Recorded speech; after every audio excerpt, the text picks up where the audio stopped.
आसंता जनवरी 17 तारिख में लोकार्पित हेब श्रीमंदिर परिक्रमा प्रकल्प।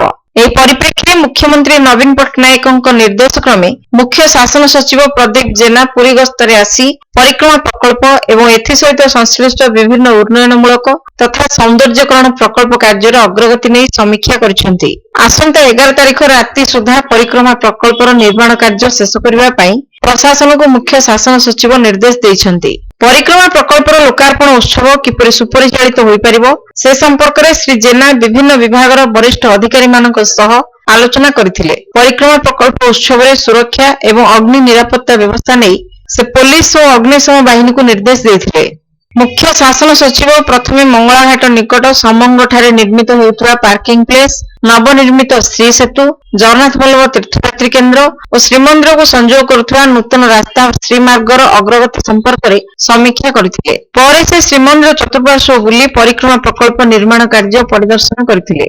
लोकार्पण उत्सव खूब अल्प दिन थिबारु 11 तारिख सुधा समस्त निर्माण कार्य सारिबाकू से ओबीसीसी और टाटा प्रोजेक्ट्स रो अधिकारी मानक निर्देश देथिले। 12 तारिख रु परिक्रमा प्रकल्प पई पूजा विधि आरंभ हेबाकू थिबारु यथा समय कार्य शेष करी 14 तारिख सुधा सुरक्षा व्यवस्था पई पूरी पुलिस को परिक्रमा मार्ग हस्तांतर करबाकू मुख्य शासन सचिव निर्देश दैछन्ती। सेहिपरि 16 तारिख सुधा जगन्नाथ बल्लभ मठरू दोवेदी कोण पर्यंत निर्माण हेउथिबा श्रीमार्गर रास्ता काम सारिबाकू से निर्देश दैछन्ती। नवनिर्मित श्री सेतु कार्य शेष होइथिबा बेले लोकार्पण उत्सव पूर्वरु जगन्नाथ बल्लभ रिसेप्शन सेंटर रो कार्य शेष होइजिबो बोली मुख्य शासन सचिव प्रकाश करछन्ती। एहा द्वारा परिक्रमा प्रकल्पर लोकार्पण उत्सव को आसीबाकू थिबा अतिथि माने श्री सेतु देई जगन्नाथ बल्लभ रिसेप्शन सेंटर को आसीबा परे श्री मार्ग देई परिक्रमा प्रकल्प मार्ग रे पहुंची परिबे। मुख्य शासन सचिव श्री जेनांग सह एही अवसर रे अतिरिक्त पुलिस महानिर्देशक आईन श्रृंखला संजय कुमार, केन्द्रांचल आईजी आशीष सिंह, जिलापाल समर्थ वर्मा और विभिन्न विभागीय अधिकारी माने उपस्थित थिले। आज आपण माने जबते जानंती आज माननीय मुख्यमंत्री का निर्देश रे मु मोर सहकर्मी उन्नयन कमिशनर एवं विभिन्न विभाग वरिष्ठ कर्मकर्ता सचिव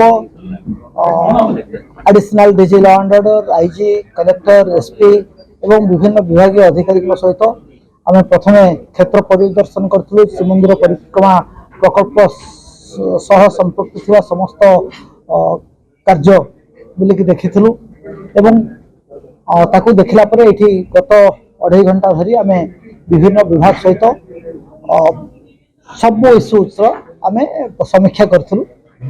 समीक्षा रे प्रथम रो आरंभ करिबा जदी आमे समंग पार्किंग ठू केमती गाड़ी आसीबो, सेठी गाड़ी भितर को केमती जीवो, केमती पार्किंग करिवो, केमती सेठी जो माने आसीबे सेठी केमता रिसीव करा जीवो, तापरे सेठू केमती साने तांकर जो आसीबे ग्रुप रे से माने केमती श्री सेतु देई कि जगन्नाथ बल्लभ पार्किंग को आसीबे एवं सेठी जो सांगरे धरि के आसीबे गुआ और अरुआचल सेठी से देबे दान कला परे पुणी सेठी सेठी समान आसीबे हमर परिक्रमा को आसीबे। परिक्रमा रे रिसीव तांकर जो रिसेप्शन सेंटर देई कि से आसीबे मंदिर दर्शन करबे और परिक्रमा बुली कि पुणी से श्री रास्ता दे कि जगन्नाथ बल्लभ प्रकल्प दे कि समंग पार्किंग को जिबे। समंग पार्किंग रे से एग्जिट करबे निज निज गंतव्य स्थान को जिबे।